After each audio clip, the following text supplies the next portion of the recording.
contemplative traditions the world over have come to associate breathing practices, breath prayer with meditation, because it grounds us in the body. It grounds us in the silence of the flesh itself. Yeah, and that's very incarnational.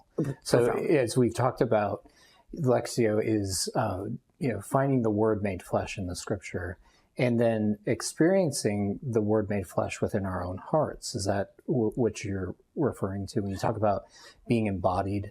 Exactly right. So if we look back to that Johannine passage where Christ says, you search and search the Scriptures, never realizing it is to me that they attest, there is that real beautiful incarnational sense that the written word, the Scriptures, are really not central to Christian faith. Christ is, right? Yeah. The Scriptures are a second moment pointing to the living, risen Christ in the hearts of our communities and in our own hearts.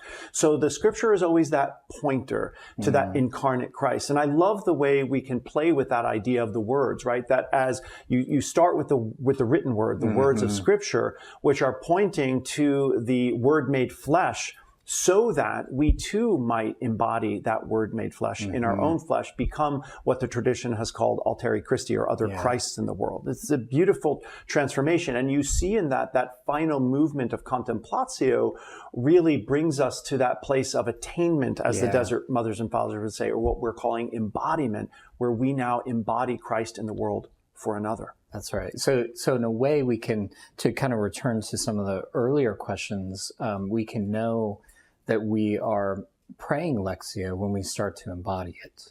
Is that right? Yeah, and I think what we might think of it as, we see the fruits of Lectio when it becomes embodied in us as ourselves being transformed in a world where people will start to notice, normally you're more grumpy than that, or normally you get reactive to that, or they start to notice within us the fruits that are born of our willingness to sort of abide through dryness and sometimes boredom or darkness, but abide through this beautiful movement which leads us to that beautiful grace of contemplatio.